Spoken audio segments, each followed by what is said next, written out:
Փաշինյանը եւ նրա տիկինը Աննա Հակոբյանը իրականացնում են կրթվելը նորաձև է արշավը։ Ինչ? Կրթվելը նորաձև է։ Ինչ նշանակում դա։ Նախ այդ Բացատրեք, որ դա իդեպ շատ քննարկվեց այդ անունը։ ինչ ասել է նորաձև է կրթվելը։ Պատկերացնեք, տես բան գրեին, ասենք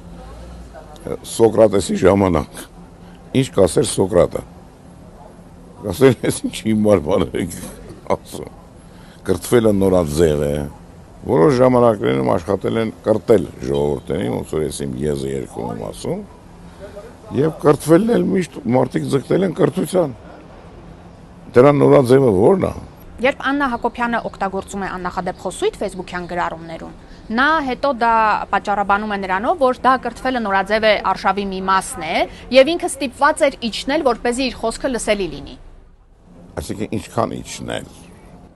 Ինչքան կարելի է իջնել, ասենք, չափ կա չէ իջնելու։ Ցավոք սրտի մեր ժողովուրդը այսօր արդեն իջեցրեցին պլինտուսից ցածր մակարդակի։ Փոխանակ մեր ղեկավարության մեջ գրագետները մեզ ղեկավարեին։ Մեզ ղեկավարում են անգրագետները։ Այդքան բան։